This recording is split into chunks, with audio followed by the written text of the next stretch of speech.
How you going, people? Crazy cop story. Talk about a couple of, well, my philosophy, I guess, on bee stings. They call them bee stings in California because 647B of the Penal Code is prostitution. Now, when we would do a bee sting, it says 647B, we just say B, it's a bee sting, we're doing hooker, whatever. I don't know what it is about women in cop work, but man, when you give them a chance to dress trashy and play hooker, they really get into it. And I know any cop out there is going to know exactly what I'm saying, because if you ever worked in a police department, when you do a prostitution sting, you get one of the female officers and say, hey, do you want to be undercover, put on a wire, and, play hooker? Man, they freaking love it. And they dress the part, and they get off on having guys come up to them and offer them money for sex. But that's another topic. So, I'm working in this town in the Bay Area, and of course we got to go out, and supposedly there's a bee problem in this area. And there's this one hooker who's in a wheelchair. They know she's a hooker. And, I mean, I'm kind of like, really? You want to go harass this lady? She got no other way to make a living. She's in a wheelchair living on the streets. And we're going to go arrest her for some poop-butt prostitution charge that they're going to fine her, cause her to owe money, keep her in jail, give her free medical, dental, get her all fixed up, and then let her back on the road. She's going to be back out here in 3 or 4 days. What is the point? Well, Rick, we got to have the stats. We got to show that we're enforcing and we're trying. We're getting complaints from the community. I said, where she's working, there ain't no people complaining. She's in the hood. Shouldn't the people down there think she's an asset? I mean, I just didn't get it. But anyway, we go out there, and I can't remember if we watched her and she did it, or we had an undercover go up and she offered him head or something. I don't remember exactly how we got her. All I remember is arresting this poor lady, and I'm like, she starts kind of resisting. She can't walk. I can't remember if she didn't have any legs or maybe just down to her knees, but I mean, it wasn't like she was going to run off. She's in a freaking wheelchair. I mean, if she wants to make some cash from sucking some guy's penis, I mean, what business is it? I love the way liberals are like, well, a woman's got to have a right. She's got to have a right to protect her body. The man can't say anything about an abortion. I can get a girl pregnant. I got no say in the matter. It's my kid too, half my kid. I got no say. She can decide to keep it, or she can decide to get rid of it. And whatever her choice is, I'm on the hook for it no matter what. That's some double standard shit. But anyway, that's beside the point. Liberals are always saying we care about women protecting their bodies, except if you want to go out and use your body, because you happen to be born with a nice body and you can make a lot of living, being a prostitute, being an escort, I guess is the new term they call, being whatever, pole dancer, whatever you want to do, government says, no, you can't do that. We got to protect you because you're too stupid. You're a stupid woman and you shouldn't have a right to use your body. Now, men go out, they bodybuild, they do things where they use their body to make a living. But a woman, she can't use her body the way she wants. So I've always had a problem with prostitution. I think it was a money thing. It's a stat. We got to show how many convictions. You get money from the federal government if you get so many convictions to show that you're stopping a problem, to make the sheep believe that they're safe. So to me, prostitution stings were kind of a pain in my butt. I didn't like it. I didn't enjoy it. I mean, I did it. It was part of the job, but I always was like, this is bullshit. And if I hooked some guy up that was doing it, I'd be, dude, just keep your mouth shut. Don't say anything. Go get you a lawyer. I said, don't say anything. Yeah, but man, what do you got? They want to talk. I'm like, dude, don't say anything. Just freaking go get yourself a lawyer, do yourself a favor, and don't say anything. So we had to end up arresting this girl, and I mean, then the crowd starts gathering. We're trying to put her in the car. She's kind of fighting with her arms. We're trying to get her what legs she has in the car. She's kind of wiggling and fighting. We end up dropping her. We're trying to pick. I'm like, are you kidding me? We're doing all this bullshit over a freaking $20, $50 blowjob, and now she's going to get a $200 fine? I just couldn't. The concept of government and power, it just amazes me sometimes at what cops get involved in, and nobody can say no because it comes from the politicians. There's some mayor, there's some woman on the city council saying we can't have women defiling themselves. That's a bad for all. We got to protect the women. It's a Republican's fault. It's a war on women. It's some bullshit just to get cops out there to harass some lady out there trying to make a living. So we're trying to get her in a car, dropping her, trying to load her freaking wheelchair, strap it in the back, trunks open, driving to the police station like a ghetto with a freaking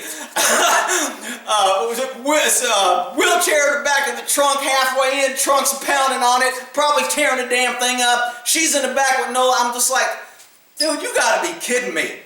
I mean, those are kind of, I was working another agency where we did it, and, you know, the women out there were into it, and like I said, you know, we'd sit around, watch, wait for them, and then arrest them. But, you know, the only time I'm kind of in favor of doing bee stings as a cop is if we wanted a dude that we knew frequent prostitutes, and we knew he was a frequent member of her, then we could go code 5, which is a stake out or follow somebody. We could go code 5 that area or that hooker on the odds that he would end up showing up.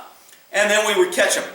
But other than that, who cares? Give me a break.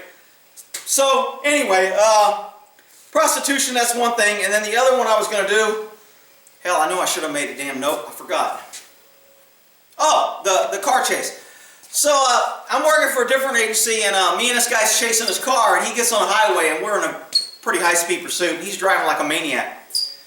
And, of course, you know, people out there driving in La La Land, they can't see a car coming up on them at 120 miles an hour because they're just in their little fast lane instead of in a slow lane, just cruising along thinking they own the road.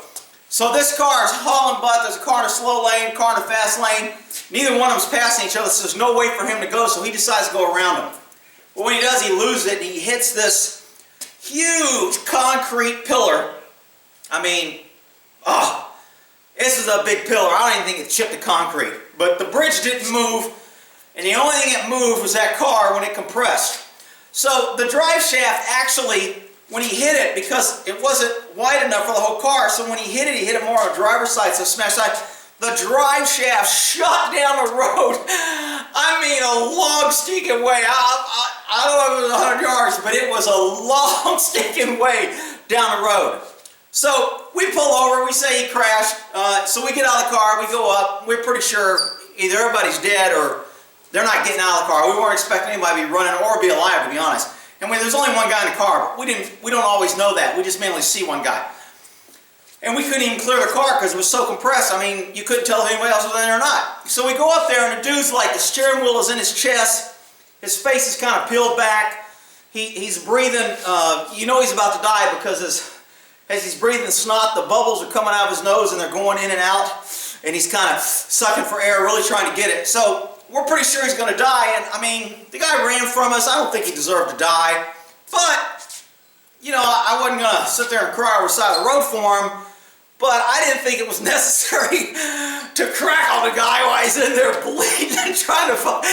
And my partner comes up, and he's like, hey, I guess it wasn't a good idea to run, huh? He goes, you should have missed this pole. And he walks away, and I'm standing there, dude's like, so I don't even know if the guy heard him, if he can understand. I didn't think it was necessary, but, you know, obviously, we were chasing him, and had we made a mistake, that could have been one of us sitting there dying because of him. So it really gets complicated when people say cops are cold, and they don't care, and they're this. You know, again, I don't necessarily think that comment was necessary.